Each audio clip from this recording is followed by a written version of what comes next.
What's popping to the people? Yo, testing. I think my mic should be better this time. We had some difficulties fucking with this mic. Anyway, y'all. Hey, what's up, man? Good good morning. You know what I mean? It's afternoon for some of y'all. For over here on the West Coast, it's still the morning. I'm up early. You know what I mean? But I had to bring this to y'all because of the impact of what happened last night. Wow. Talk about making some noise in the most, my opinion, the hottest division in boxing, 154. Shout out Ortiz for putting an emphatic exclamation point on the shit. What a stoppage, homie. And no one could argue that, right? It wasn't no controversy like we've seen recently. So we're going to get into all this, man. And I want to really unpack this with y'all. See, I got a couple people in the building already. Shout out to y'all. Link is always pinned at the top. Appreciate the interaction. Shout out Big J. You know what I mean? New subscriber. I lost a sub yesterday, unfortunately. I'll touch on that quickly. The relationship stream. It was cool in my opinion, but white girl Liz was not feeling the energy, and that's, she's entitled to not agree. I wish we could have kept, agree to disagree, but some people can't take the heat. So say about the kitchen, I respect it. It's all good. Block me, you know what I mean? Ban me from her Discord, and I was really rocking with her, but it's all good. Jackie was tapped in. I don't think I was saying anything out of pocket. I wasn't calling women out of their names. I was just giving a real assessment, you know what I mean, based on my 41 years of experience in the game. But maybe we'll continue with the relationship shit on the side. It's mainly boxing, but whatever. I might talk football. I might talk any type of shit. I'm still trying to find like my lane. I know it's mainly boxing, but if the relationship shit don't work, if people ain't feeling that, I can talk about everything. I'm a jack of all trades. You feel me? 41 years old, 30-something jobs. I've done it all. I've seen a lot of shit, champ.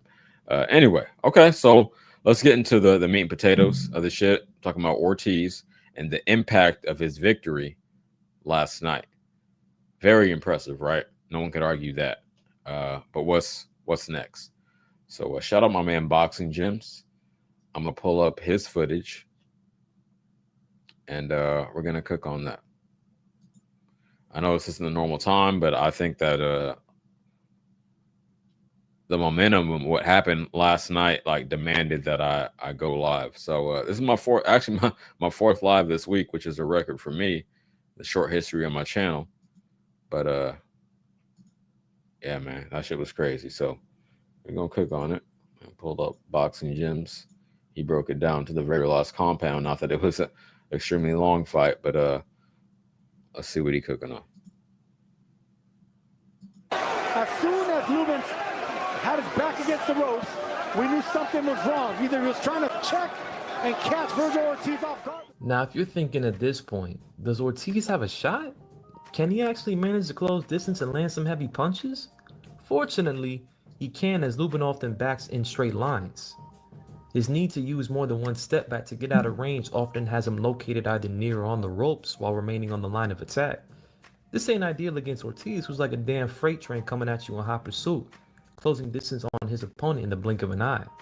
Back when fighters actually knew how to circle their opponent rather than constantly moving straight back, it was far more difficult for the aggressor to close distance compared to now. Let me say this. This video isn't too long to move on to the next one. As a wrestler, and I hate, people hate on it because I never fucking box, whatever. I can say whatever you want. I'll spar. But as a wrestler, you definitely learn how to circle and to work them angles. You know what I mean? Because you're trying to get that leg, you're trying to get that takedown. It's a different dynamic, a different reason you're doing it, but you definitely learn how to circle. So, man, I want Marco to train me. You know what I mean? I'll get in there, and we'll see. But I think I got a lot of skills in my background because I've done so much athletically outside of boxing. Anyway, yeah, circling your opponent is a lost art. Champ, chill out. Now, these days, it's rare to see a fighter do something as basic as, I don't know, take an angle to get off the line. Even when they're backing out slowly in the effort to control distance or set traps, they're still moving straight back. When his back is towards the ropes, he'll often pull a Benavidez and shell in an inactive high guard and get beat on. Caught him with a Lubin overhand shot right there. Over the guard. Yo, real quick, that over. I'm watching this in real time. I just know Boxing Gyms comes with the heat, so I knew it would be quality. So I put it on here. But no, that overhand right really caught him. That was underrated. That's what really got him. You know what I mean? On Queer Street. No Tootie. Blocked. Lubin kept him in the corner right there. That was a punch against the temple. Doubling the shots. 3 shots in a row. He was out on his feet. Can't just stand on the ropes taking punches against the A side. That's not the assignment. Shout out, Jim. You also be looking like Loma at times when he's using peels to rake down their guard to land his offense with the opposite hand. If his op is smart enough to adjust and keep their hands up, Ortiz simply changes target.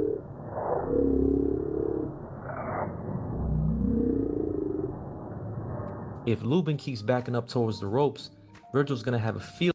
Real quick, he peeled his cat back, and this is what a dude said before the fight. So shout out him for the insight. But you see at the bottom it says pre-fight breakdown. Peeling the guard, I gotta really respect. In the last couple fights, I've seen Virgil's IQ. It doesn't seem like it. If you don't know what you're looking at, you're gonna miss it. But yeah, you figure Robert Garcia can't come forward, aggressive Mexican fighter. Yes, but you see the wrinkles. You know what I mean? So I peeled that guard back to open the shot for the overhand right. Beautiful. Day outworking and pushing Lubin around in the pocket. Usman Lima in round 1.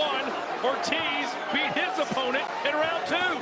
As soon as Lubin had his back against the ropes, we knew something was wrong. Either he was trying to check and catch Virgil Ortiz off guard, but that's exactly what Virgil did.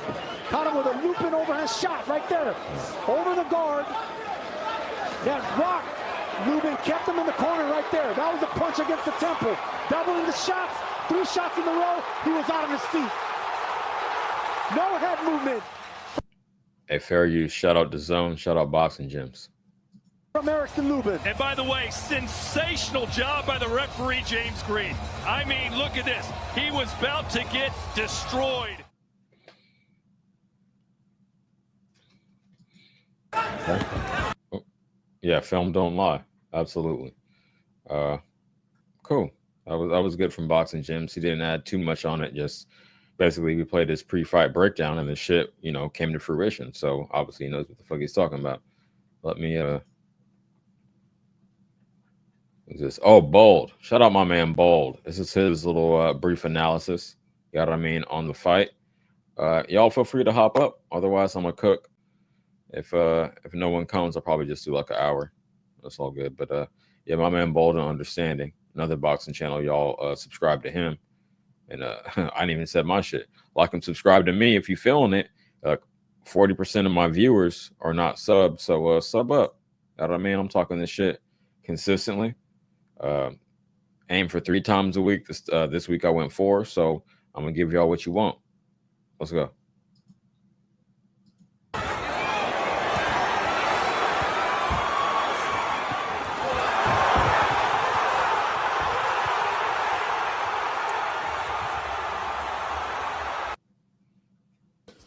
So after Virgil Ortiz destroyed Erickson Lubin in 2 rounds, at the end of the fight, during the interview, that's where the real action actually began, because Virgil Ortiz actually called out Boots, even though Boots, said he was going to come up and appear at the fight.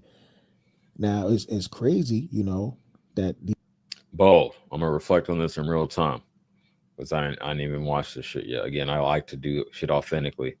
If I know someone got good shit, then I'll just pull it up and I'll listen to it along with the audience. I'm going to say this.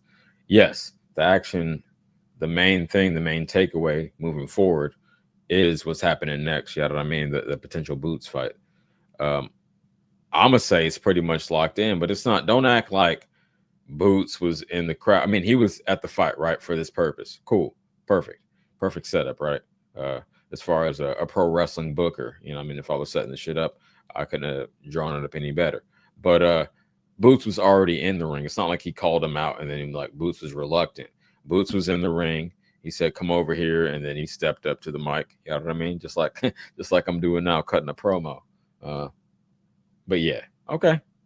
Go ahead, Bolt. These guys actually want each other, and I'm actually happy for this. At the end of the day, both of these guys seem like they want to fight with each other, but I'm gonna tell you, this is what I see right now. it seemed like Virgil got Boots acting out of character. I don't know if Boots just started acting out of character because he beat up lima beans and now he's talking like he really wanted. Now, before he kept getting embarrassed because he kept asking for all these fucking tune-ups and shit. But he started talking. He's like, yeah, y'all talking all this trash. And you heard Virgil Ortiz basically said, no, bro, we weren't talking trash. It was your father who started talking trash, and all we did is retaliated. Boots didn't really have an answer for that. Now, I will acknowledge that it's true that the Boots camp were the ones that initiated the trash talk. However, this is what gets me, Bold. And shout out to you, man. You know I rock with you. But you talking about now Boots is out of character because he's being aggressive and starting to talk shit and promote a fight. What the fuck else you want him to do? If he would have done the opposite, if he would have been quiet and been like, oh, I don't know, yeah, whatever, I just want good fights. If he would have fucking not been as aggressive, you would have said he ducking. So you can't have it both ways, is my point. Let's go. He didn't have an answer for that whatsoever. So much to the point, just like, yeah, we want to make it. I'm about to do you. Ain't nobody can beat me. You know, just a lot of shit talking back and forth between both guys. And like I said, it is time for it to happen. And I'm glad that both of these young fighters want to get in the ring with each other, to be totally honest with you. Now, the problem I have, it wasn't between those guys. It was what Oscar De La Hoya got on the mic and started saying. To me, like some of the talk he was doing, it seemed more like it was duck language talk from Oscar De La Hoya. Oscar doesn't seem like he really want to make the fight. He started talking about Virgil Ortiz basically is the man, and you know, y'all gotta bow down to him. Y'all gotta, you know, he's the one gonna be carrying the fight. You know, like I guess trying to use some A side talk or whatever. Like Oscar, go sit your ass down somewhere, man. Fair use. Shout out Bold. I agree with you on that. Motherfucker ain't got no belt, never been a champion as far as I know. So no, you can't be the A side. I mean, it's 50-50, right? I'm sitting back, you know what I mean, after we got in the ring. And we gonna play that footage too if y'all waiting for that. Maybe I've been taking too long to get to that. But I wanted to assess the fight, you know what I mean, first, and then the fallout. So let's build this shit slowly. But no, I agree. Virgil cannot flex like he's just levels above Boots when he's never been a champion. Let's go. Oscar is the type of person that I don't want to make the fight happen. I don't think Oscar has that much confidence in his own fighter. Like, why would Oscar De La Hoya say something like that? Oscar, just shut the fuck up and just say, look, this is the fight. We can make this fight happen next. Or we could see, you know, how it goes down. Or you could just say, we'll see. But don't come up with some, yo, nah. Virgil is the, you know what I'm saying? Virgil's the one that he's the guy. He's the guy. Just to let y'all know he's the guy. Like, no, bro. Get that duck language the hell out of here. But anyway, going back to the fight, Lubin, this is I don't know what the fuck game plan he came with. This man really came out on his back foot and started throwing jabs and basically allowed Virgil Ortiz to pressure him. Lubin act like he didn't want to step to Virgil Ortiz, and I don't know why. Now, I know people was talking about how Virgil Ortiz looked so much weight drain during the weigh-ins and everything, but that shit had no effect in the fight. I mean, he basically just bullied fucking Erickson Lubin. Then he put the combo on Erickson Lubin to the point Erickson Lubin was out on his feet. He was out on. Absolutely. We got like 30 more seconds to go of this, and then I'm going to get into the post-fight. But yeah, Bull, you're right. I don't know what he was thinking, but he shouldn't have thought it. Like E40 said, goddamn. No, he had like, I don't know, man. He was just shelling up. I mean, what the fuck? Off top. And you know this motherfucker's aggressive. You got to look to counter him. He wasn't trying to do that. That's what I suggested, but let's go. Let's finish this up and get into the post-fight press conference. his feet. That just goes to show. This guy, Erickson Lubin, might be time, bro. Might be time, man. I ain't gonna say retire, but your chances of going for a title is winding down quick. But anyway, great performance by Virgil Ortiz. And we shall see what happened in the future. Bold and understanding the mouthpiece. Cool. Shut up, my man, Ball. That was good. That was good. First time hearing that. Now I really want to assess. Okay, well, perfect. Shit, I guess I set it up right. Shout out Fight Hub TV, fair use. But now we're going to get into the fallout. You know what I mean? We seen it was emphatic, no question about it. Not a bad stoppage, a great stoppage, man. Protected the fighter from himself. He was in there getting wailed on. But now let us step into the light, as KRS-One would say, and let's see what went down in the post-fight press conference. Let's go. No more BS.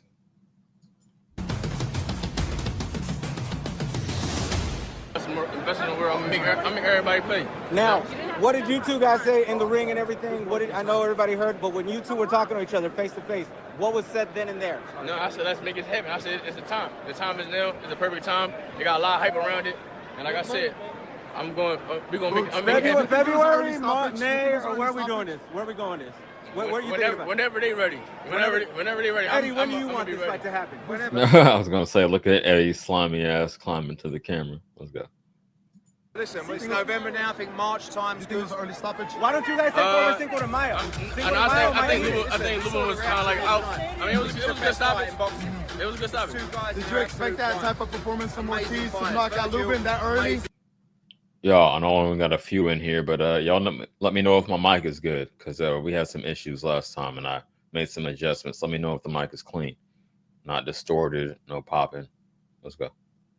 A lot of people were saying it's going to finish. It was not going to go past 10. Yeah. Do you think it was going to go by the second? Would you have like I said before, Lubin can't be fighter. You know, I thought it was going to go a little longer, but you know, he got the job done. But like I said, I got something for him, and I'm going to show the world why I'm the best in the world. What stood out the most for you from Ortiz, even though? Damn, I thought I was fucking up. Motherfuckers talking over each other. This shit sound fucked up. It was 2 rounds. What stood out the most for you for Ortiz? Beating him in 2 rounds. Obviously, you can't take much of it, but what did you stood out the most? I mean, he beat the top guy that fought everybody. You know, that's about it. I know there's a lot. Saw you talking to Charles earlier. He came over, said some words. What was he saying? He was talking to Eddie, and he wasn't really saying much, but I told him, I said, stay by your phone too. I'm on tour right now. Everybody gonna get it. Hey, Boots, is the talk between you two guys? Is the talk between both of you? Hold on, champ.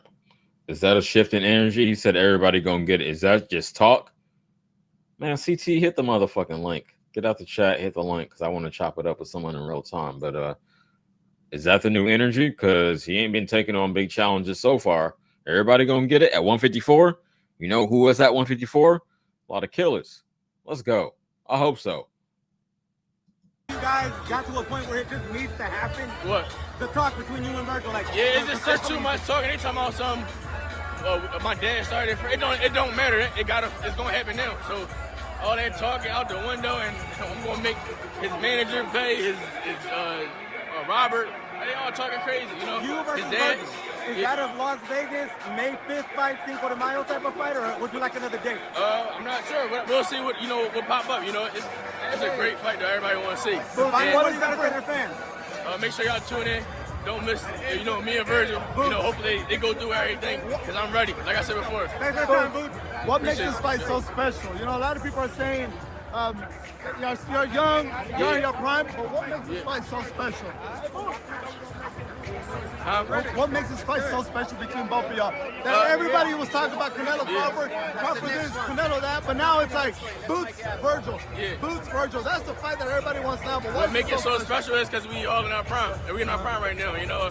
And I feel like this fight right now, it has more hype behind it than it was 6 months ago. I'm glad that I, fought my fight, got some hype around it. He fought his fight. Do y'all agree? Is it more lit now, more hype behind it than 6 months ago? That may be true. He looked good. He had some hype around it. But like I said, this is my division. I'm walking through this division. Because they both got, early stoppages recently. Let's go. Is this the biggest fight in boxing now? I think this is the best fight in boxing that's going to be made. And like I said, I'm going to come up on top regardless. I'm running through this division, and I'm gonna stamp my name. There's some thinking of stoppage, boo. All right. What do you think of the stoppage? Good job. That was a good fight. Good stoppage, I guess.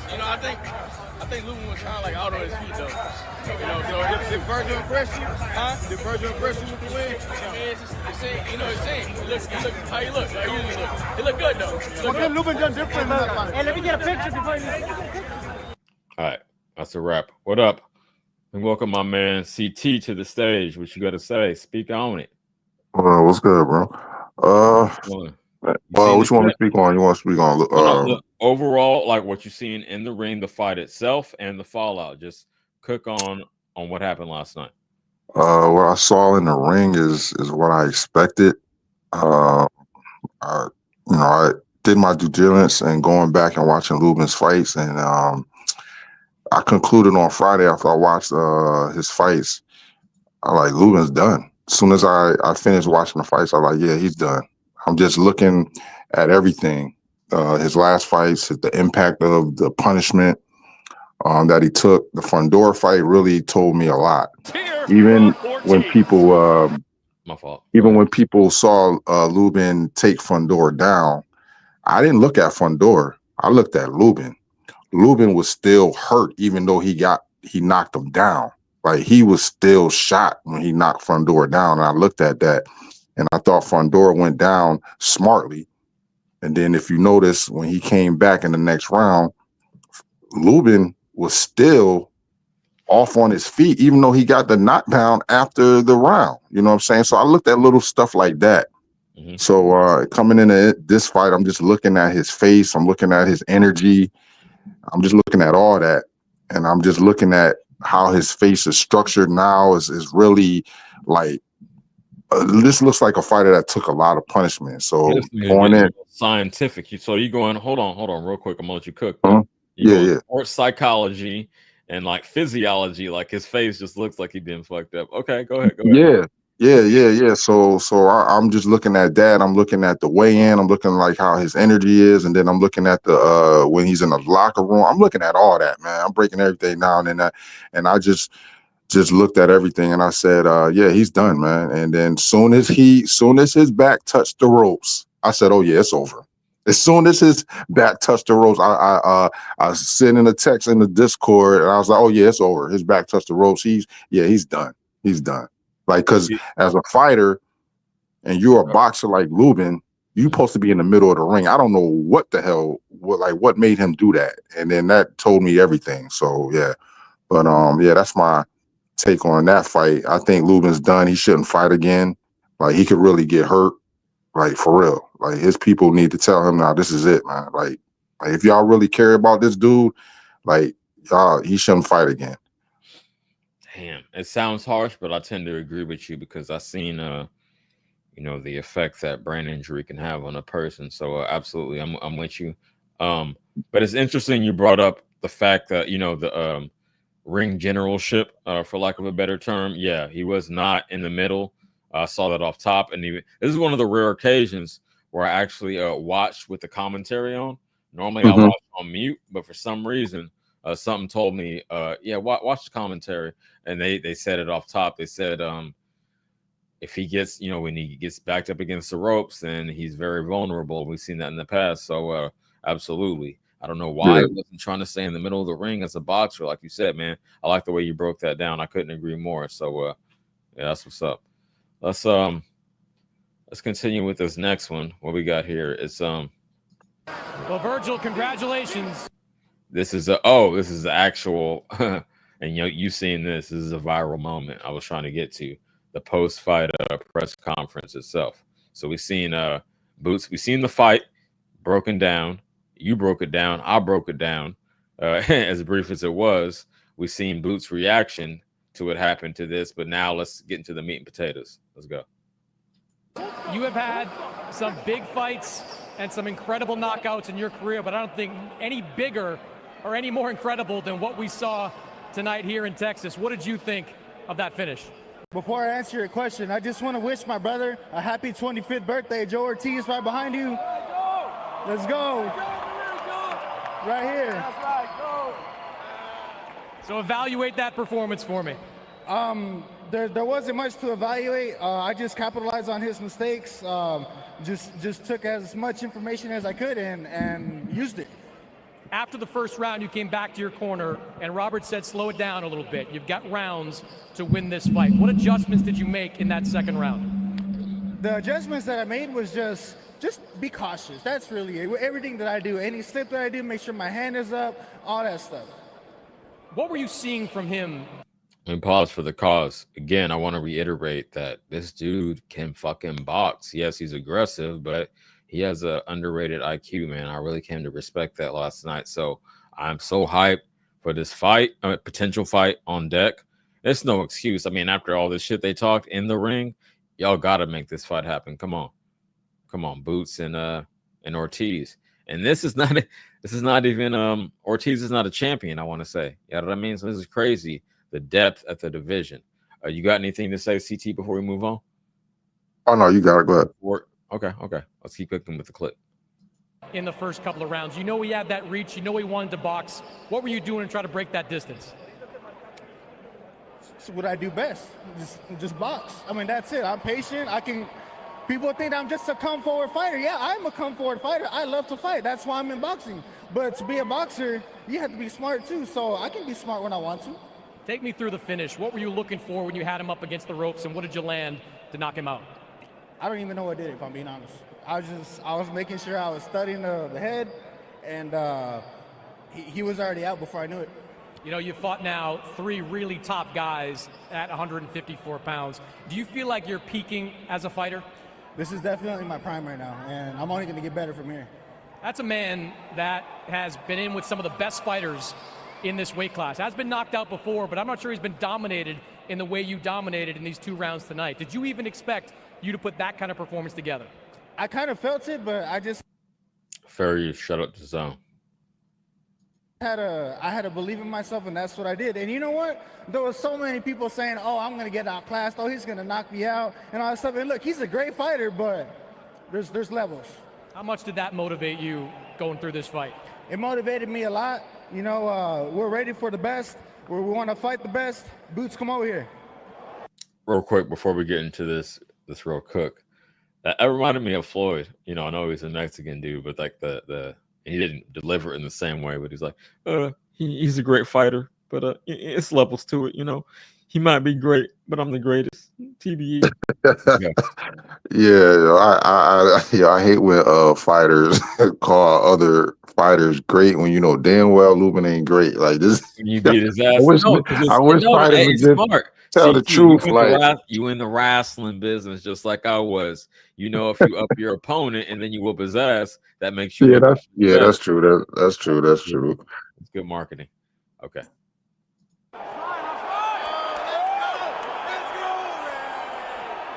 All right, so that you answered the question.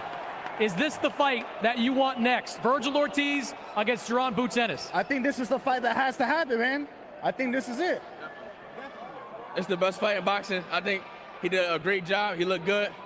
But I'm going to show the world why I'm the best in the world. And I'm going to show his team. They've been talking all crazy. They've been talking crazy. And I'm going to back it up. And I'm going to show the world why I'm the best. This is what dudes was talking about when he said this team been talking crazy when they initiated it. But let's cook. In the world. But like I said, but no one's been talking crazy, bro. Your dad is the first one that said that I was ducking. It's on video. It is on video that he said we ducked and we didn't get no offer. It don't matter. The time is now. It's that time. Let's get this money and let's make this fight happen. It does matter because you said that we're the ones talking. We're not the ones talking. Oh, we started talking after you guys started talking. It's retaliation. It's retaliation. Your manager's talking all crazy. Oscar's talking crazy. It's the time, and I'll make you pay for everything they saying. Straight like that. Ain't nobody's gonna pay over here. I'll make you pay. No, you're not. No. See, I'm not even going to pick right now. I truly see this as 50-50, but I will acknowledge this, that Boots was just selling the fight, where Ortiz was he was really keeping it real. He was like, it was just retaliation. The response to someone disrespecting me is not, I say this about racism, my response to racism is not racism. You know what I mean? I'm just defending myself against your bullshit. I'm not saying this is racist in any way, but the analogy applies, right? It's like, yeah, you come at me aggressively and I respond with the same energy. You can't fucking throw your hands up and say, oh shit, now I'm a damsel in distress. Nah, you started it, so I'm gonna return that energy to you. Let's cook. I guarantee you, and we can bet whatever. I guarantee you. I don't want to take your money away, bro. I'm not betting. You ain't gonna take nothing. Nah. You ain't gonna take nothing. I guarantee you, we can bet any amount of money. When we fight, I guarantee you, I'm gonna win. I don't bet, but don't make any promises you can't keep, bro. I'm gonna make every promise, and I'm gonna keep it straight like that. You're a great fighter. You look tremendous, but I'm gonna show the world I'm the best in the world. I got something for you. You got a yes for me? I got a yes right now. Hey Eddie, where the papers at? Hey, where the papers at, Eddie? Hey, I admire Boots trying to improve his mic work. You can tell he ain't that solid, like he ain't like super confident in it. You know what I mean? I'm not saying as a fighter, but like in his mic skills. It's funny though, but he's trying. Yeah, he got work. He got work to do, but that's okay. Yeah. All right, two of the biggest stars in U.S. boxing, two of the best at 154 pounds, ready to go next year.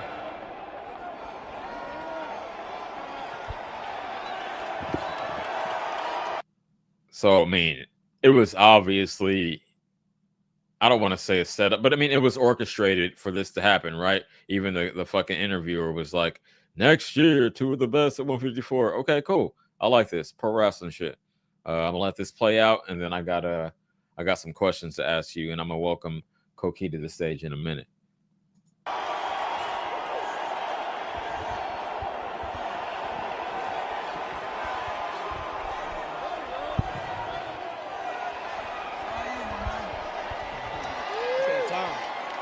It's that time. It is. It's been that time. Yeah, it's the perfect time too. Oh yeah, it's the perfect time. I'm ready. We're gonna get everybody what they looking for too. Oh, yeah, Straight like that. Yeah. Let's get that money. That's right. Yeah. Let's go, baby. Search. Our main event is upon us, ladies and gentlemen. Live from the. Boom. Pause for the cause. Okay. Koki, welcome. Shout out to you for tapping in, man. What you got to say on it? Yo, what's up, CJ? What's up, CT? How y'all doing? Chilling. It's a good morning. Good morning. Yeah, I mean, personally, I think stylistically, I favor Ennis in the fight. If they do fight, break that down. I think Ennis has he has more dimensions to his offense. I think Ortiz, he likes to get guys. You saw how Lubin was trying to do the rope-a-dope kind of, and I know Jersey Bob mentioned it too in the Discord. He said, was Lubin doing that on purpose? Was he like throwing the fight away? And personally, I've seen Lubin fight. I saw him fight. I've seen him spar. He's the kind of guy that likes to fight like that. He likes to fight, have the guys come to him, He's not really like a slick jab boxer guy. He's not that style. So I think Ennis could keep Ortiz at bay if they fight. And if they do fight, I'm going to pick Ennis to win. However, like you mentioned it earlier, CJ, when it comes to the mic, I think Ennis, obviously he needs work. Nobody's perfect, I don't think Ortiz is great on the mic too, but I think Ennis needs time to, work on that too. Cause I think he's trying to just like be that guy, the guy that, that you remember Spence coming up. Spence was so popular coming up that people, they just love how Spence was like a genuine dude, from Texas and shit. Right. And I think Ennis has got to stay real to that, Philly fighter. He don't got to be too flashy, he don't got to do. Ortiz was like Otis levels to this, so that reminded you of Floyd. I think Ennis has got to be himself, and he'll be good, man. Because in 154, I think we'll see a better Ennis at 154 than 147, in my opinion. Okay. Shit, I hope you're right. But I agree in terms of the promo, the mic skills. You got to just just be yourself. You know, it seems like he's trying to be that Shawn Michaels type dude, and it's not in his character. But Yeah.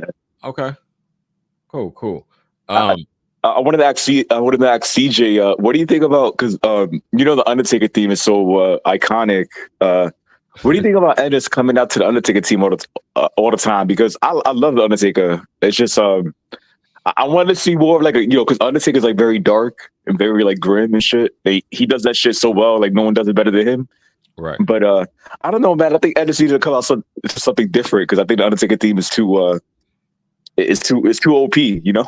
It doesn't fit his personality. Okay, I feel you. Damn, I'm trying to think of what he could come. Shit, I would come out to me, $1 million man, and be like money. Yeah. But he could be OD, do the nation of domination. like fuck Ortiz, be like, oh shit, is Ru coming out? Yo, I don't even know, and I don't think that was like explicitly Muslim, you know what I mean? But it gave that vibe, the nation. Oh yeah, that was classic, yo. I love D'Lo with the bow tie with the oh shit. Oh man, yo, then they got Savio in there. I was like hype. I was like, yo, okay, like, we part of the nation too. But then they got crushed. It just became watered down. Yeah, it got wild. Remember that they had the rappers. Owen Hart was in the Nation of Domination. Like, come on, man. Yeah, Owen, the Black Heart. Remember the two rappers they had? They had like these two like white dudes and God damn, what was the name? Pian. Yeah, I know what you're talking about. I know exactly what you're talking about. But yeah, we're getting way off topic. Shelton, what up? What up with y'all, man? Good Man, morning. we talked about this shit before. We talked about it before the fight happened. He couldn't stay on the ropes and he couldn't slug with Virgil. And what does the idiot go out there and do? Lay on the ropes. Laid on the ropes and tried to slug with Virgil. Yeah, that was crazy, man. But Most of the time you guys see somebody knocked out on their feet. What I am happy about is now you can see in that face-off at the end of the fight, you got two dudes who genuinely want to fight each other. Yeah, I like that. In their prime too. They're not 38, 37. Both of these guys are in their prime. And they mentioned it. It says perfect time too. Perfect time. Yeah, Boots was an emote and he was hitting on that wrist like it's time. Now, let me ask both of y'all on the panel. Everybody on the panel, let's hear it. You saw what Virgil did to Lubin, and we all know no matter what happened last night, Lubin is a quality dude. Has your opinion on the fight changed between Boots and Virgil? Personally, no. I think Ennis would beat Virgil. I didn't really have a take. Let me say it like this. I didn't have a take on it before. Let me cam up specifically. But no, I'm viewing it as 50-50 because they both got impressive stoppages recently. Both are that caliber. I would say like B+/A-. I put them both in that category. So man, it's just, I can't even call it. But has your opinion changed? I had it before the fight. I had it like 65-35 Boots. Okay. After seeing last night, yeah, it's a 50-50 fight, man. Absolutely. Okay. But I do know one thing. I do know Boots will not lay on the ropes, and I do know Boots will box and Boots will not lay on the ropes. I do know that. I'm trying to visualize. That laying on the ropes thing, like I told CJ, I don't count that laying on the ropes because when you're a shot fighter, that's what you do. So I don't even think about that. That's just me. Wait, stop, back up. You trying to say Lubin is shot? Lubin been shot. You can't tell that he a shot fighter. Come on, Yo, come on. Let me clarification. Hold on. I'm gonna pass the mic, but let me facilitate this conversation because I got questions. Real brief. CT, were you saying he was shot before the fight? I said he was. Yeah, I thought he was shot before the fight, and then, like I said before, going into the ring, and then as soon as he touched the ropes, I said, yeah, he's done. He's done. You don't put your back on the ropes like that when you're not that type of fighter. You don't do that. So my thing he's is not let slick, he wasn't Lubin elusive. Okay, I feel you. let Lubin fight again, and then y'all gonna see even worse happen to him. Why would you want him to fight again? No, I don't want him to fight again. But Sheldon's saying he's not shot. But okay, you guys gonna get this dude killed, man. I'm not trying to see. I don't think he's shot, bro. I'm not gonna do that to Bud. I'm not gonna do that. I said I am, and it's not a diss. The whole week. I said Lubin was gonna be a test. Lubin was gonna be a tough fight. Blah blah blah. Then Lubin goes out there to get blasted, and then I want to take the credit away from Virgil and say the shot fighter. No, I can't. I'm not gonna do that. I'm not gonna do that.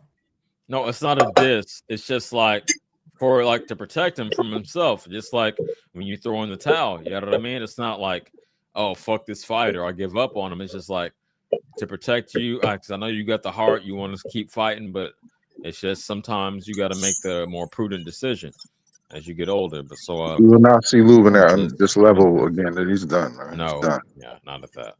Man, hopefully he just hangs it up, walks away with his pride and his brain intact. That's what I'm hoping for. It's not a diss. Yeah, it's just it is what it is, man. It's boxing, man. But yo, I want to the title. I want to get to the title of the fucking stream. Y'all see it? Could the winner of Boots-Ortiz be the next face of boxing? Y'all might think I'm putting sauce on it, but Yeah, he's putting a lot of sauce. No. Hold on. Let me unpack this. Let me explain. Why I put that in the air. It's because Crawford beat Canelo. Cool. But he's what, 30, 38? Yeah. Okay. So 39. He's going to be around. 39. I'm talking about who's going to carry the sport forward, who could sell pay-per-views for the next 10 plus years. You know what I mean? And if not, if I'm tripping, if it's too much sauce, then y'all tell me who you would put up there instead. And I mean somebody around 30 or younger, obviously. That's getting high profile fights and really has motion like that. So I think I'll say that to say this. Yes, I think if this shit goes down in like spring, summer next year, the winner could carry that shit. Y'all got it. May I go real quick? I'm going to say, to add to what CJ's saying, if you notice, Ortiz did mention he wants Crawford. Like he mentioned, like in that list of people that he want, like he'll go up and he'll say he'll fight Crawford at 160. So I think the winner of Ennis, because Ennis is tied to Crawford too. He that's not going to escape him, right? So I think the winner, is automatically the best at 154. And I think instead of unifying, I think the winner will go up to 160, and because Eddie wants that Crawford fight, and De La Hoya wants that Crawford fight, and I think that's what it's going to line up to. So if they do get Crawford, and let's say if they get past Crawford, I don't think they will, but that's a whole other conversation. But if they get past Crawford, then CJ, that point of them being the face is undeniable. I think they'll be pound for pound number one, and I think they'll be undeniable American because they both had big fan bases too. After Canelo, there's no other Mexican guy that's gonna put butts in seats like Virgil Ortiz.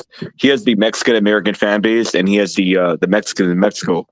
So I think he's the next guy up, and if he doesn't succeed, De La Hoya is in trouble, in my opinion. And I think there's more talent in the Black American pool. Like it's not going to be like, if Ennis doesn't succeed, because you got Abdullah Mason, you got Shakur Stevenson, you got many guys that could potentially take over. And so yeah, I think you do have a point about that. It's just they're both lined up to fight Bud eventually. If they win, I think De La Hoya and Hearn would try to get that Bud fight, for late 2026. We'll see though. Man, I wasn't even trying to. My opinion, you kind of jumped out the window. I'm like, hold on, I'm gonna let you go. Hold on, Shelton, I'm gonna let you go, but let me respond to what he said real quick. I don't see fucking Boots Crawford ever happening just because of Crawford's age and what he's looking for. Boots not having a belt. I mean, not having a belt at a new weight class that Crawford would actually go to at this point. I don't see the incentive, but yeah, I mean, hypothetically, what you said is absolutely true.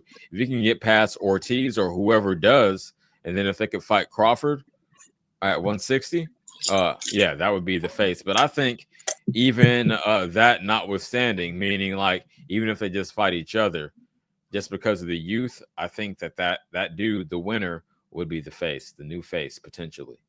Go ahead, Shelton. No, I was gonna say, go ahead, CT. I want to hear your take first. Man, I'm still pondering it. I don't know. Like, when I talk about the face, man, these two, man, I mean, these two got to maybe have a chance, but to be the face, it just takes so much, man. It takes a lot. And okay, well, let's break that down because I'm thinking about it in real time. What's your criteria? What do you think it takes to be the face, and how are they not measuring up to that? And I'm thinking. Oh no, I'm not saying they're not measuring up or they can't. I'm just, I just when I look at the face, I just look at everything. I look at box office appeal. I look at commercially. I look at like, does my mother know you?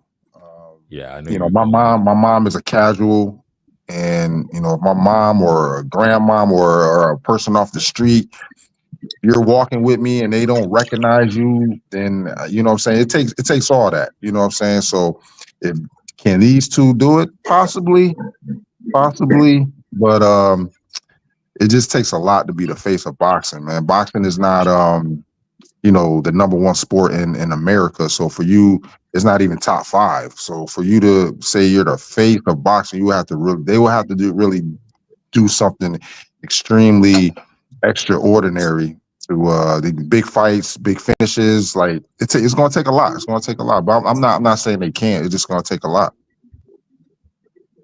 Okay, cool. That's a fair take.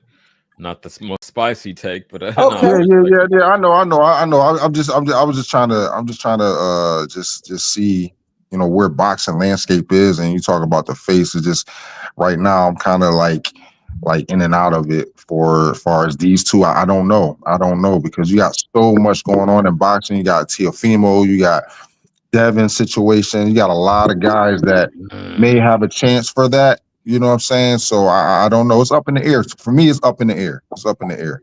Yo, you brought something to my mind in real time, bars. But okay, let me pose this question.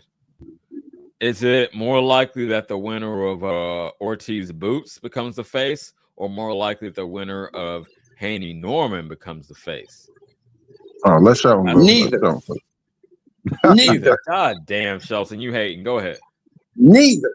Here's the thing, man, right? I'm with CT on that. It takes so much to be the face of boxing. Like you said, you can walk down the streets of LA right now and find 10 people and ask them who is Boots Ennis, and maybe one of them will know. Maybe. Not yet. Yeah, not yet. I'm saying potentially. Go ahead. If you walk down the streets of LA and you ask people who is Virgil Ortiz, maybe 1 or 2 of them will. Nobody knows these guys. You know, they tried that face of boxing shit on Tank Davis. How did that work out? Yeah, it's not just about your, you know, the culture. Obviously, you go into the hood, Tank walks in, you know, people, niggas in the hood gonna know him. But I'm talking about outside.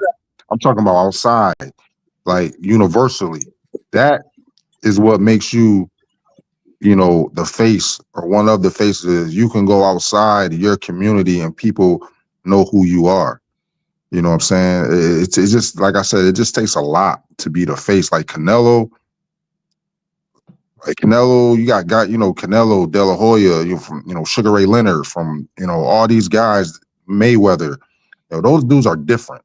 You know what I'm saying? Those guys capture not just boxing. I'm just talking about worldwide type shit. You know what I'm saying? Like, say what you want to say about guys like De La Hoya, but De La Hoya was a motherfucking superstar. You know, Sugar Ray Leonard was a fucking superstar, like outside of boxing. You know what I'm saying? Like, that is different shit. Now, can one of these up and coming guys do it? I don't know. I just don't know. Like, I don't know. I think it's going to be a combination of a bunch of guys carrying the sport instead of just one. I just think that's where we are in boxing now, where it's not just going to be one guy, it's going to be a bunch of guys. Interesting. An ensemble cast, Ocean's 11, if you will. Let me say this. You just inspired me for the topic of my next live. I'm gonna ask, what is the criteria to be the face? Because you mentioned some names. You had the Canelo, a Floyd, a De La Hoya. I'm gonna try to check off boxes. You know, I'm an engineer, so I like data. You feel me? I want to put a bow on shit. I want to like really dial it down. So I'm gonna say, okay, what do these guys have? Obviously, they can work the mic. You know what I mean? Impressive in the ring. But what is all the criteria it takes to be the face? Since y'all saying it's hard, and I agree, you got to have a combination of things, dynamics going on. But damn, what is the criteria? I'm really thinking about this. Yeah, like I said, the mic, the in-ring skills, and y'all saying it's probably something intangible. Go ahead. I'm just thinking. Well, I wanted to say real quick. I think the meaning and the criteria of being the face of boxing is a lot different now compared to when Floyd and De La Hoya and Sugar Ray Leonard and Muhammad Ali and going back in the day. I think it's different now because we have social media and we got guys like Jake Paul who call themselves the face of boxing, who calls himself the face of women's boxing, which is like crazy. You know what I'm saying? Because these fucking women hold on. Pause for the cause. I'm gonna let you cook, but did he literally say that? I didn't hear that. Well, yeah, I saw it in Puerto Rico when he was doing a promotion with Amanda Serrano. He's like, I'm leading women's boxing. I'm carrying it. Like he was, and it bothers me because I've been in gyms. I've seen women sacrifice their life, have no social life. Do boxing all day, and it's like for what? Because it didn't pay a lot in the beginning. If you're a women's boxer, you're not going to get money. You're going to be broke. And so I give him credit for like putting it on that Netflix platform, but I also don't like how guys like Davis, Haney, everybody wants to call themselves the face of boxing, and with the social media, you have these fan bases that will push it.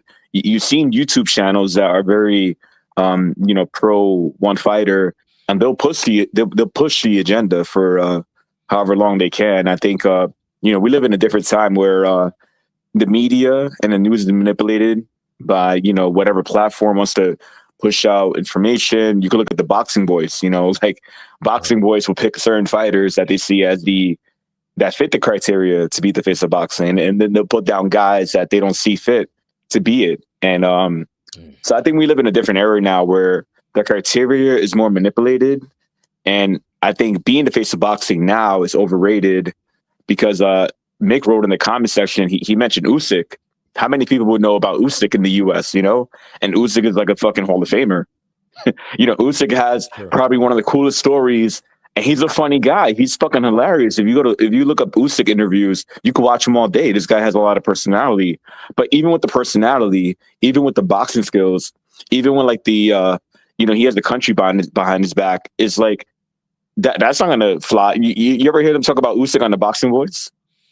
I don't hear about Usyk on the Boxing Voice. So, yeah, I think it's different now. I think the criteria is a lot different, but yeah, I got it.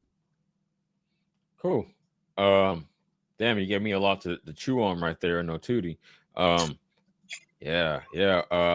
And I don't want to disparage TBV because technically I'm under that family tree, like a Bill Parcells coaching tree, like Bill Parcells who came up under him, Bill Belichick, and then you got Eric Mangini and all these other dudes. So technically, Marco came from TBV. I came up under Marco and Johnny. So I ain't trying to diss him, but yeah, I understand what you're saying.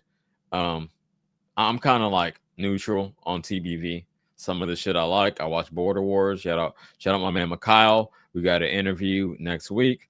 I'm gonna try to get Vega on and Johnny. Breaking news, y'all, and I dropped it in the Discord, but we know who don't know, Johnny is trying to get me a Norman interview, and that would be real big for my little channel. So yeah, shout out. We're gonna keep grinding.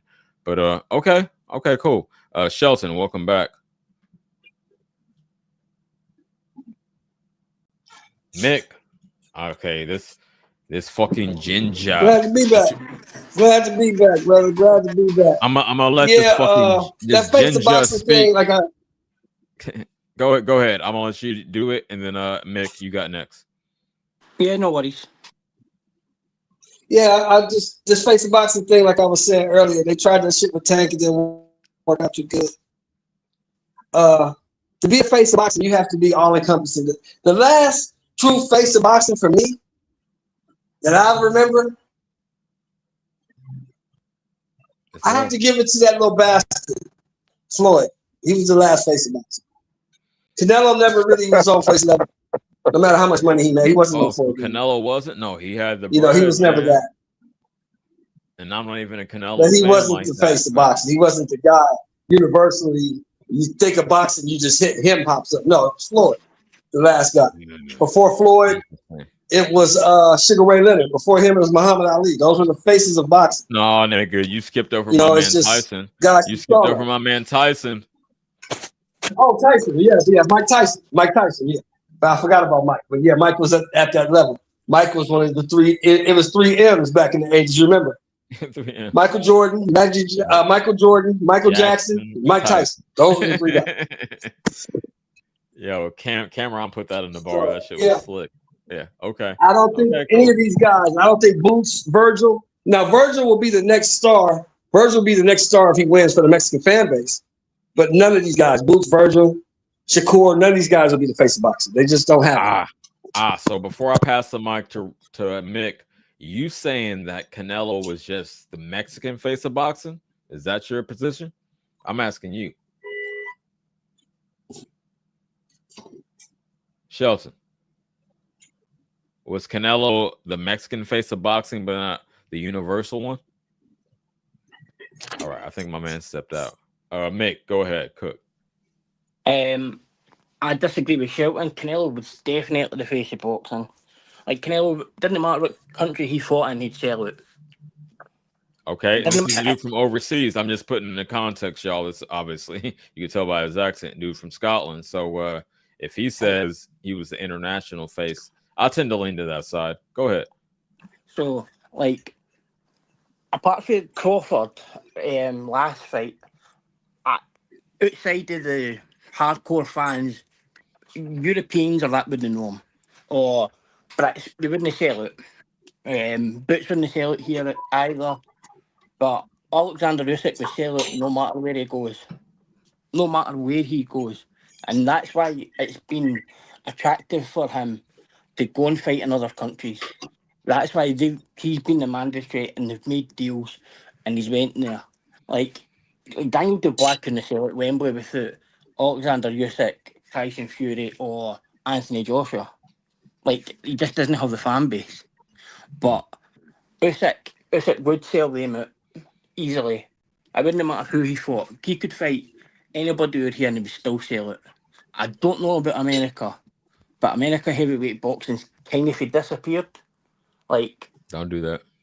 It has really in the last 15 years or something. Anyway, you had Deontay fighting in Birmingham, Alabama with Nessie, and that's about it. He's from Alabama, man. You can't help where he's from, but okay, cool. We got I want to make a counter argument. Hold on, Mick. I'm gonna let you cook, but I want to make a counter argument because I can't remember the dude's name, but I know we have an exciting young heavyweight who's about to fight again soon. Y'all stay tuned. I'll pull it up. Go ahead. Richard Torres, no. That know you're exciting heavyweight. No, not him. So, moving on for that, Virgil and Boots. Like, this fight helps Boots more than it fights Virgil. But like, see, outside the hardcore, nobody's tuning into DAZN at 4 or 5 in the morning by accident. So like, hour here before, you could, if you were up at that time, it would just be a normal sports channel. You could be like, see if you were scrolling and people would know it was on. Like here, unless it's a British fighter, they wouldn't know. In fact, I wouldn't even say they would even know outside Anthony Joshua as a British fighter fighting at 3, 4, 5 in the morning. But like, for taking fans places in a way, must be the in a way we take fans with him, but I would think he finds it hard in America for the low weights, and I think Bam Rodriguez will find it hard as well. But technically, in a way, should be the face of boxing. Should be by your criteria, but I'm talking about reality. Who is? Yeah, If you're motherfuckers don't know talking him. about the most eyes on something, it's got to be an Asian fighter. Wait, But- hold on. Run that back. I didn't quite understand you. You got to be an Asian fighter? Well, if you're talking, but having the most eyes and the most support on things, yeah. Why? Due to population? Because they got more people out there in Asia, or what are you saying? Just the way they attend their events, and like they are like mad. Like, see, you get a ticket. Like for a ticket for anyway, you're talking. They didn't even sell tickets.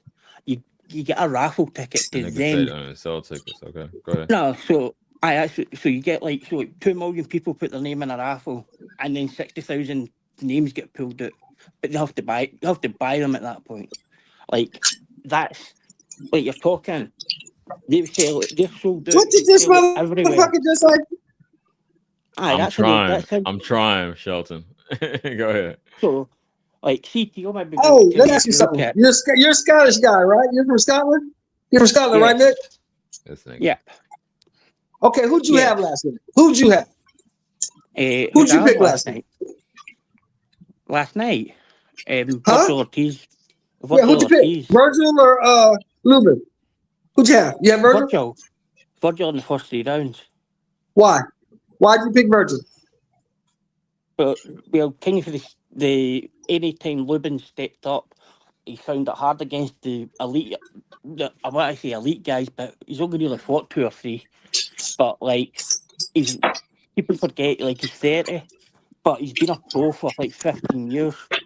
He's barely fought since I think he was on like 19 or 20 fights in the first 3 years. And then he got sparked by Charlo. And then he's like fought 8 times in 7 years. So, like for me, Lubin was too small. But I kind of watch it back, and Ortiz catches him round the back of the head, and that's why he goes against the ropes. But every time Lubin's been in with a Fundora or what's his name, Charlo, it's ended there. Even his fights recently, they've been 12-round fights, split decisions.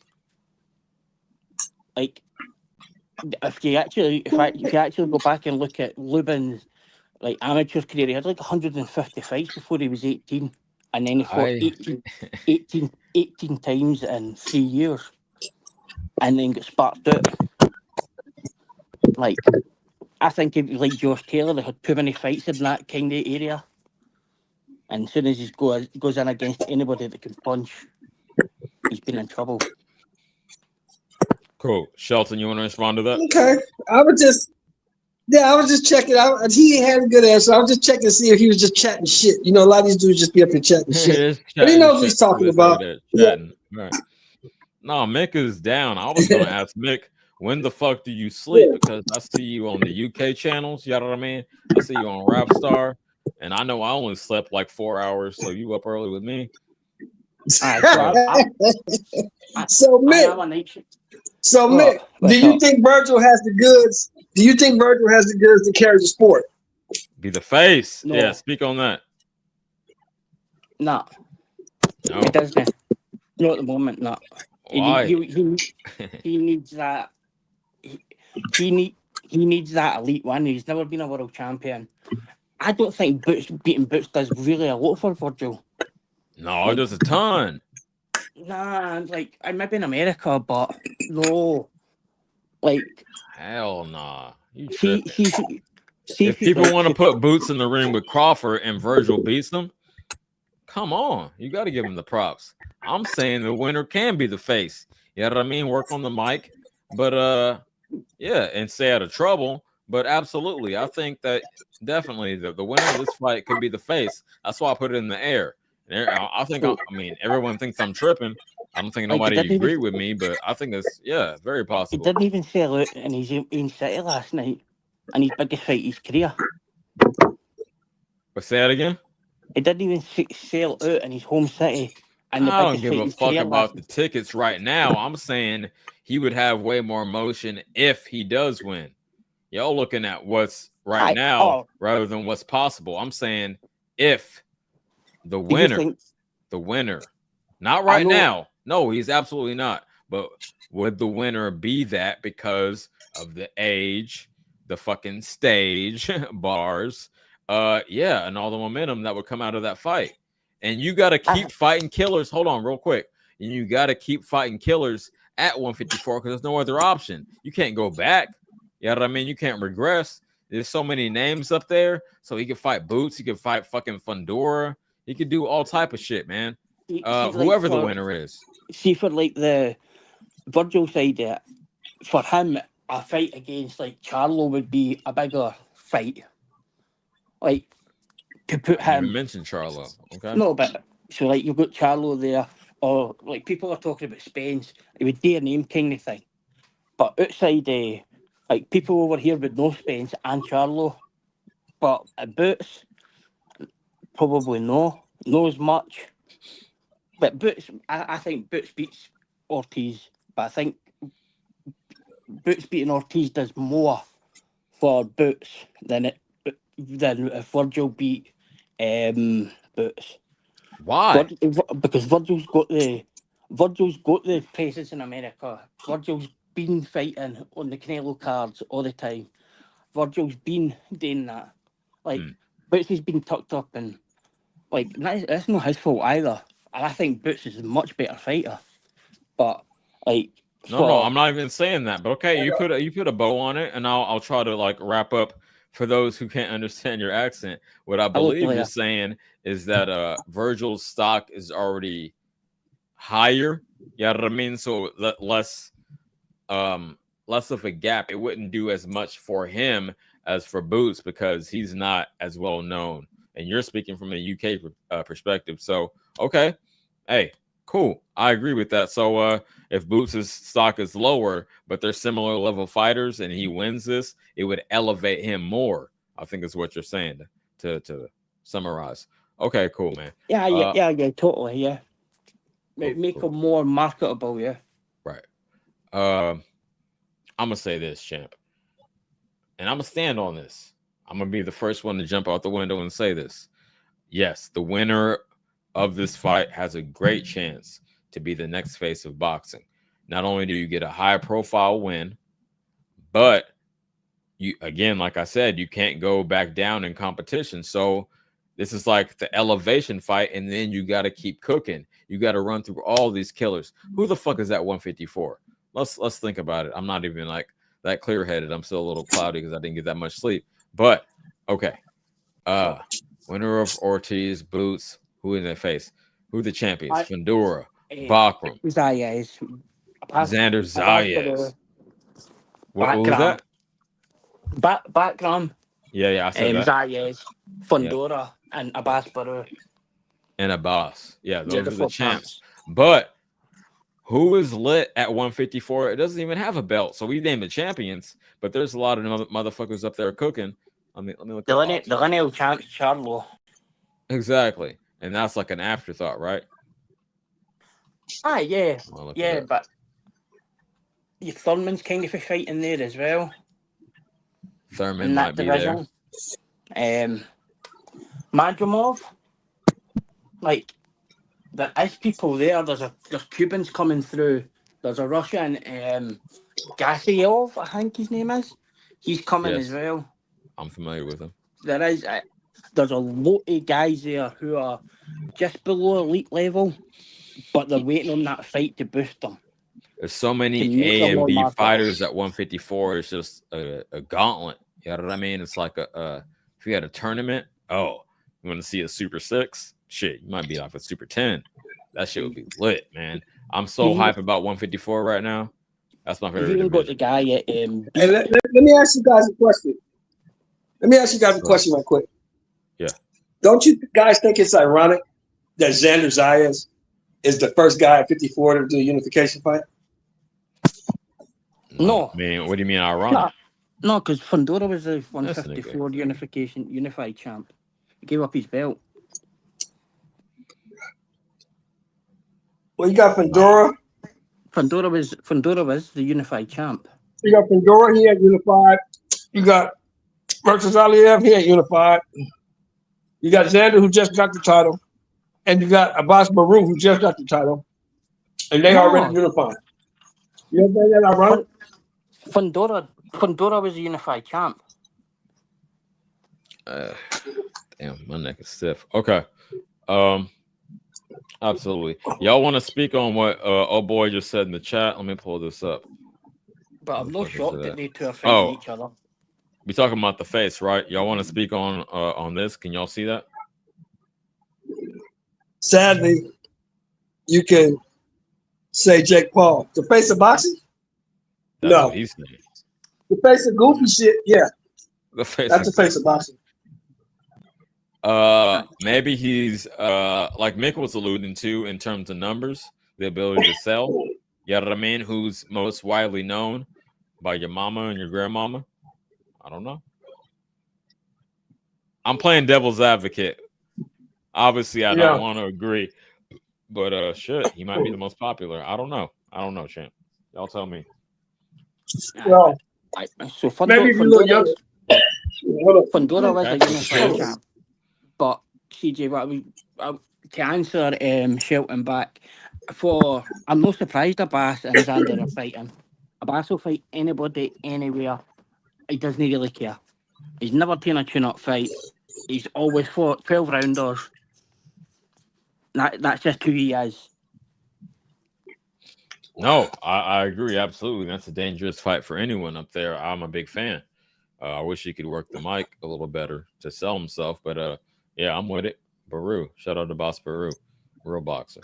Like, for the guys... Yo, can y'all hold me down for like 2 minutes? I'm going to step out. I'll be right back.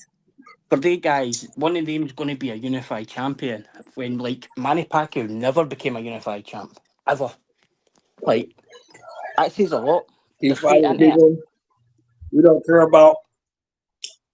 But that he's popular and sells. Well, to the younger... The 18 to 35 crowd, maybe. And that's all that really counts. Am I right, Mick? Nah, you're about Jake Paul. Yeah, because that's old fucks. Nobody cares about what we want. Us old guys, 35 and older, nobody gives a fuck about what we want. I see that people are watching Jake Paul are even younger than that. But in my opinion, they aren't being converted into boxing fans. And that's a massive problem for me. Like, they've got Misfits, KSI will fight here, and it's like they'll sell it, but they're not transitioning into boxing fans. They are going to become a hardcore. And for boxing, for me, when I got into it, I was straight into it, into hardcore, into watching all the fights, everything. But like, for them, they would rather watch them and then watch them on a stream somewhere. It's mad, but they just didn't convert. They've just not converted their fans. All right, I'm back. We'll be because most people. I say this because most people over 35 don't really know who Jake Paul is and don't really care. You know, he's going for the 18 to 35 demographic. Boxing fan, Shelton, I'm gonna let you cook, but yeah, absolutely. If you're not a boxing fan and don't know his impact in the space, no, I would have no idea who the fuck Jake Paul was if I wasn't a boxing fan. Yeah, most people, that's not the demographic that they're going after. Though, anyway, I was telling Mick. What they're going after is young men 18 to 35. That's what they want. Nah, those are the people who more than likely are going to consume combat sports. Exactly. Those are the big UFC fans, like especially the I mean to make it racial, the white dudes out here. You know what I mean? Big UFC fans. so they want to get that market. You know what I mean? That demographic. See, I would see for the UFC fans. I think they're more older. Nah, man, it was so lit when I was a young man in the burbs, like after the college years. Man, these white dudes were like all about UFC, and I think that's still the case. Aye, but they've continued though, CJ. Yeah. Can I say it? Can I say it, CJ? Can I say it, CJ? You want me to put it on your platform? Can I say it? Say whatever the fuck you want. It's unfiltered. The reason why young Anglo-Saxon American 18 to 35-year-old males love the UFC is because the UFC is one of the last places in sports where a white guy can be dominant. Am I right, CJ? I'm gonna make a short out of that. Absolutely. But yo, I came up wrestling, right? I came up wrestling. I went to high school in the suburbs, so I'm gonna speak on it like this. Yeah, because I mean, I guess it's an equalizer. You feel me? I don't know why a white dude would be less skilled in striking than wrestling, but yeah, obviously a lot of the top wrestlers, shout out Kurt Angle, are white. Yeah, that's an interesting point you make. Yeah, one of the last bastions, if you will, for a white dude to excel at athletics. But yo, I do see, and it's an anomaly still, but white wide receivers and running backs. Oh shit, the morning slate just started, so I'm probably hop off. I get that. Like 100-meter runners, you didn't see white people in it, but you didn't see black. Oh no, not sprinters. Hell no. You didn't see black swimmers, though. But then you didn't see black swimmers. I got something to say on that. Go ahead, Mick. But you didn't. There isn't actually an American UFC champion at the minute. Yo, I'm so out of touch with it. I don't even know. Nah, they're real. No, they're mostly You're right. Russian. You're right. Or Russian or Georgian. You're right. But Mick, hold on, Mick, stop. You're right, Mick. You're completely right. But let me ask you this: what is the skin tone? For the fighters?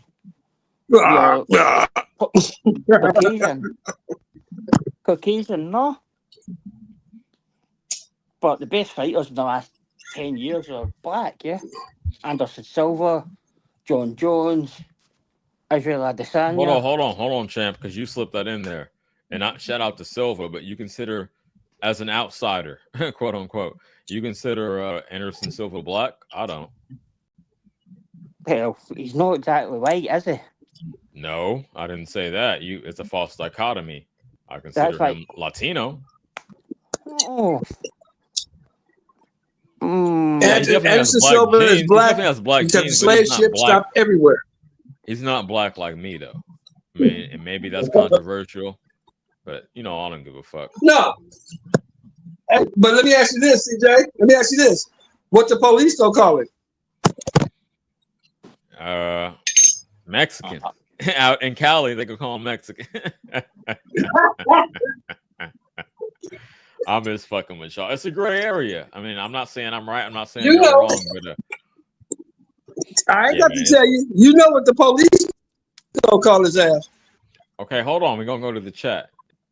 I consider him in a way Afro-Latino. Yes, that's the best way to say it. Because you could tell it's not me. You know what I mean? It's not you. It's not the same thing. So I'm gonna say it's degrees. You know what I mean? Degrees of separation. Like they can consider him kind of black, but not as black as me or you. So it's all on a spectrum, is what I want to say. What I'm trying to get at. So what would you call a European? A European that looked like him? I call you a cracker. No, a European. Who is that? Like who's that? Malcolm. Same thing. Who is that? Malcolm in the chat. Yeah. Malcolm Flex 69 said I can. His name is Malcolm. Yeah. Malcolm, is the police gonna call him an Afro-Latino? No, they're gonna call him black. Don't call him light-skinned. But let's move on. Let's get off. Dwayne Styles said, "Hold on. We off that. We off that. I don't want to go too heavy into that. I do it every once in a while, but I'm not really in the mood. Dwayne Styles said, "Did you watch Border Wars yesterday?" I watched some of it. My main thing was my man Mikhail. Shout out Mikhail. I'm gonna have an interview with him next week. Wish he could have pulled it off, but he gave a great showing, a great effort. I seen Vega. Did he win by knockout? No. None of my people got knocked out or got a stoppage. But let me. No, I said did Mikhail win by knockout? Oh no, did Mikhail win by knockout? Mikhail did not win, unfortunately. He lost. He lost. I want to say 1-2. It's 3 rounds. Yeah.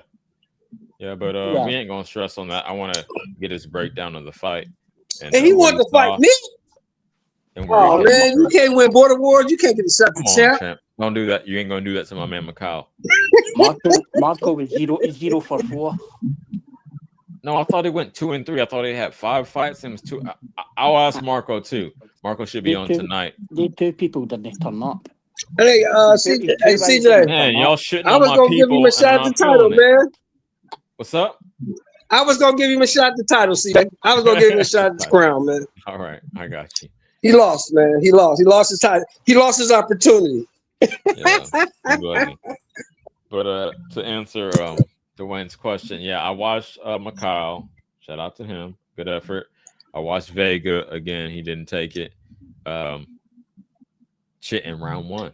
Those were the only fights. The Marco fights were the ones I was tapped in for. And shit was wild.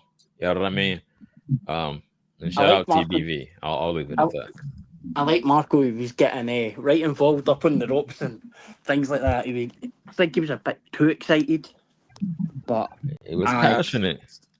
It was, but I threw the towel in and it was good. It was good, but he was up at the ref had to stop the fight twice to speak to him, and he got a bit up there, and then round 1 sacked him as a coach. It was good. It was he funny. Sacked him. Yo, you're bugging. Is that a fact?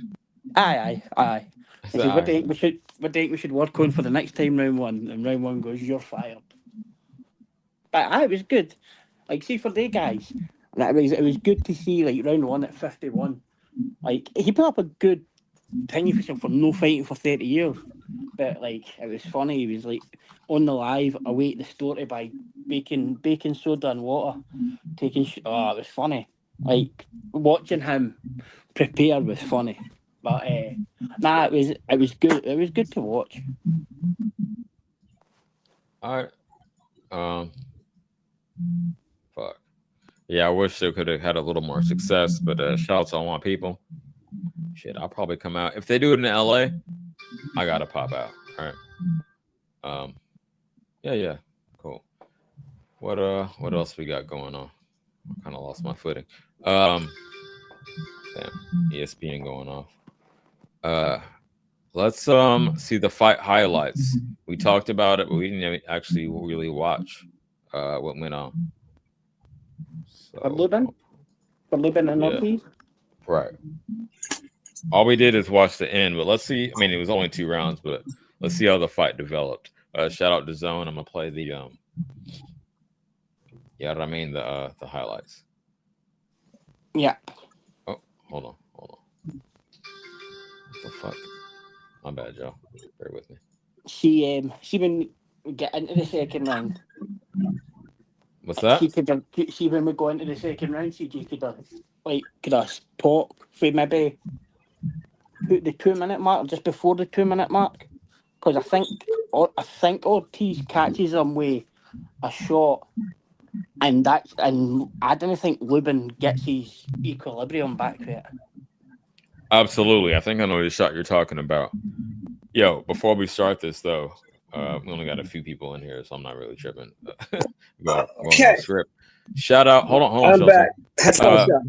You said, or in the fucking Discord, Mick, you said you went to heaven. You want Ricky Burns to be there. That should have me cracking up. Ricky Burns. This thing is crazy. Ricky Burns. He's the world champion.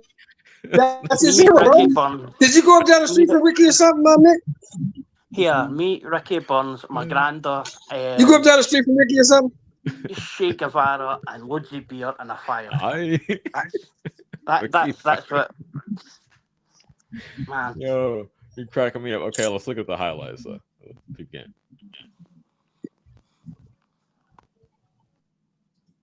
Oh, I got it on mute.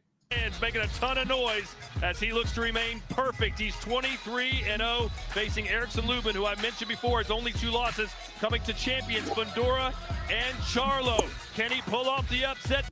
Y'all see this? The fight was so short, they got to put all this prelim and the the pre-show in it. Let's go. Tonight, Ortiz about a 7-1 favorite. Okay, gentlemen, this is going to be good right here on this side. Right here on this side, this is going to be good for me. Okay, this is for the WBC Interim Championship of the World. You got your instructions in the dressing room. I want you to protect yourself at all times and obey my commands at all times. Touch them up, back to your corners. And the build-up to this fight was almost as much discussion as Virgil facing Boots maybe next. Fair use. Shout out to Zone. Rather than Virgil facing Lubin, Lubin said, listen, I am tired of the disrespect. I promise you tonight, I will win. I will humble him.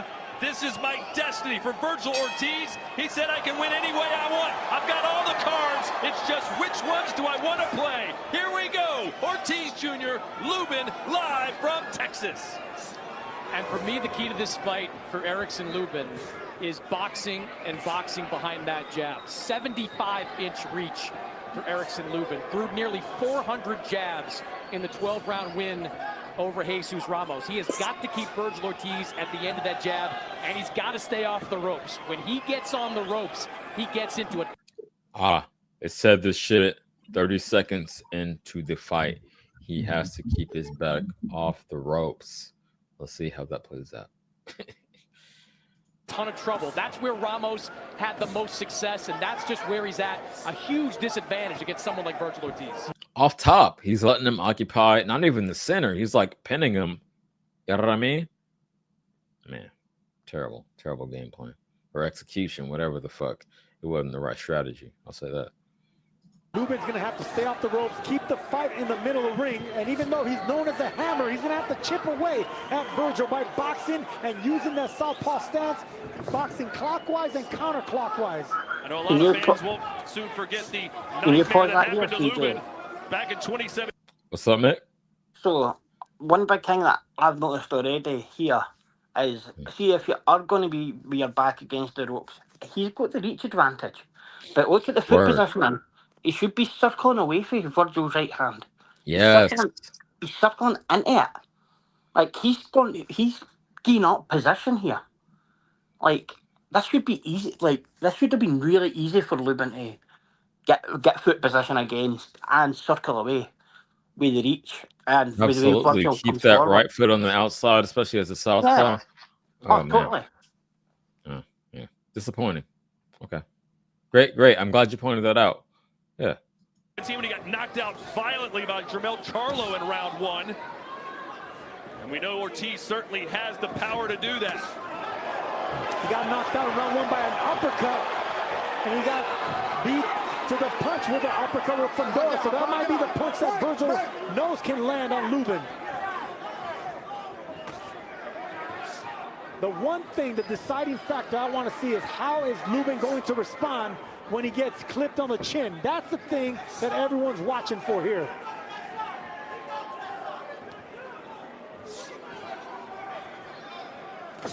You know, last couple of fights, Virgil Ortiz has faced 2 very different styles. Pressure, physicality from Sergey Boachuk.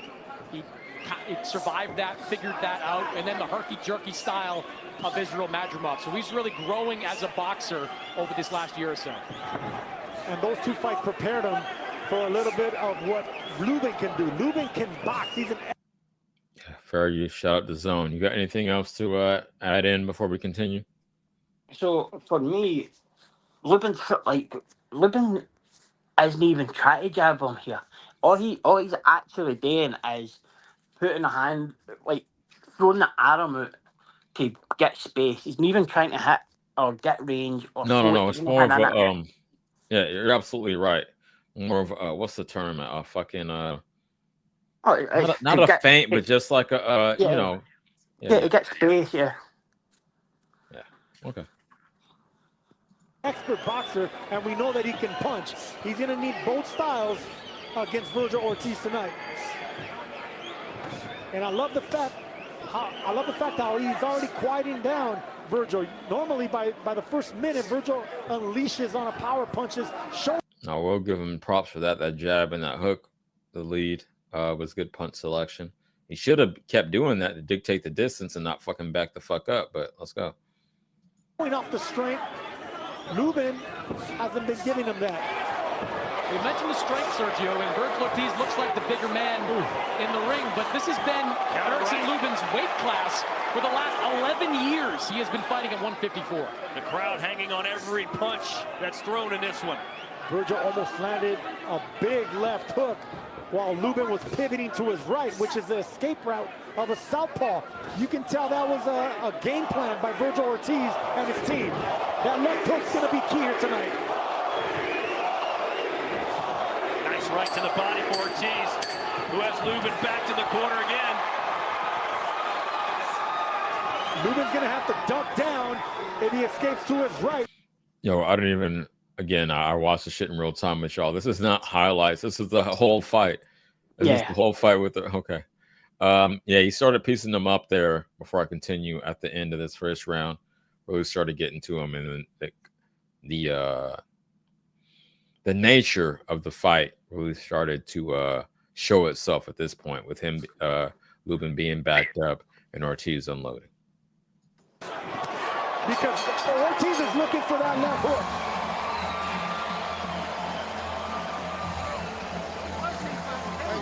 We got rounds, Migo. We got rounds, so you don't need to try to rush it too fast. Take your time. Nice and easy, all right? You're doing great.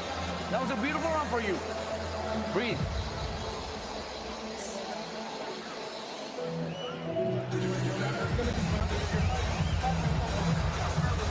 Deep breath.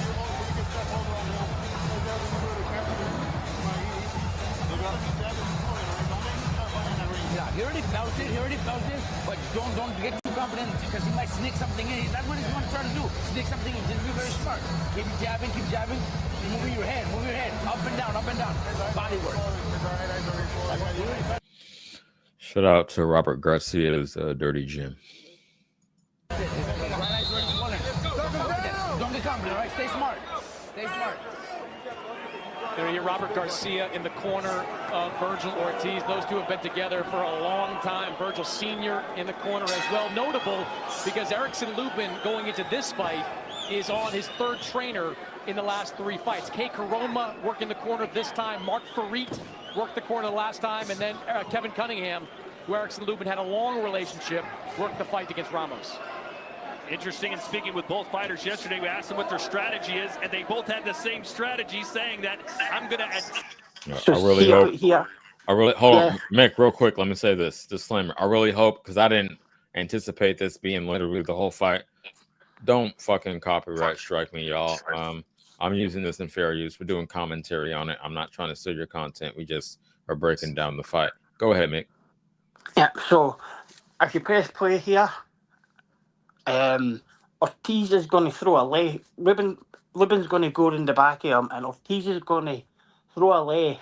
No, a right, kind of a straight right, but I think it's one to make Lubin move, but he catches Lubin with it, and he feels it. But then he throws a left hook as well as he's stepping round. It hits him right in the back of the head, and Lubin has to cover up at this point. If you play it, you'll be able to see it. Yeah. Oh, thank you. I know what to look for. Let's go. See what my opponent does and adapt to what he's doing. I love the instructions. Well, I always love the instructions of Robert Garcia in the corner, but they had a probing jab. That was the term I was looking for. Sorry, y'all. I'm so tired. Down the bull. They had a time. You got rounds to work here. You can't let Lubin catch you with those sneaky shots on the inside. Don't get over aggressive. You're gonna have time to land those big punches and start the onslaught. But take your time. Nice right. That's what you're talking about. Yeah, that so actually, so see when he hits him, it's like right round the back of the head there. Yes. But then Lubin just goes right back onto the ropes here. Right. Okay. Hand that affected Lubin, who seems to be content leaning against the ropes. And there's that left hook that I was talking about. Virgil already landed it.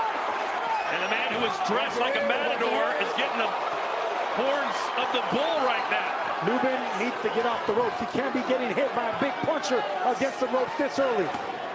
And that shell defense is going to work against Lubin. He needs to... And that high guard wasn't... hold on real quick. The high guard wasn't doing him any favors. Nick, you say this. Yeah, he shelled up in the high guard and still getting pieced up to the body. Go ahead.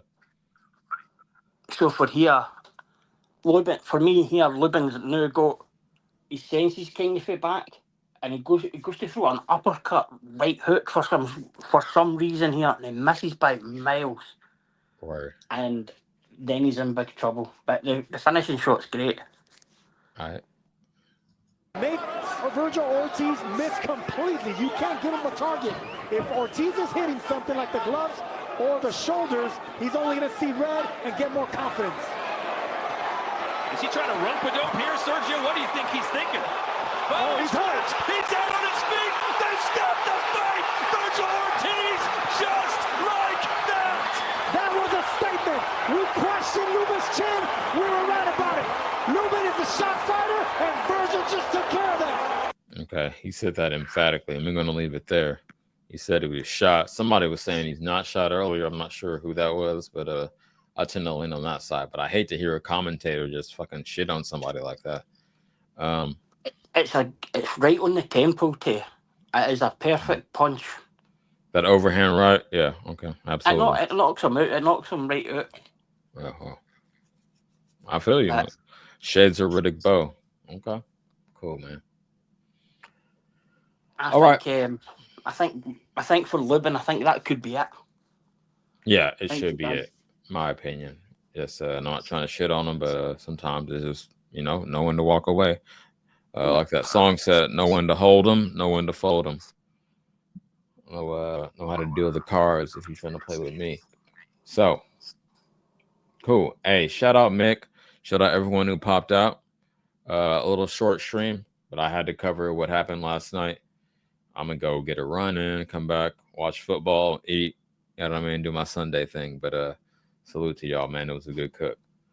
So anyone in who is not subscribed yet, please hit that sub button, hit the like for show, because we're growing.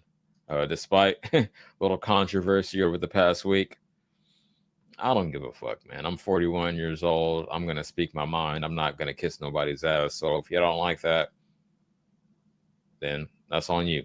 Don't fuck with me. If you do fuck with me, like and subscribe. That's it. Mick, you got any parting words? All right. Salute. Shout out to y'all. Have a good Sunday. Enjoy football. Enjoy family. Enjoy food. 1.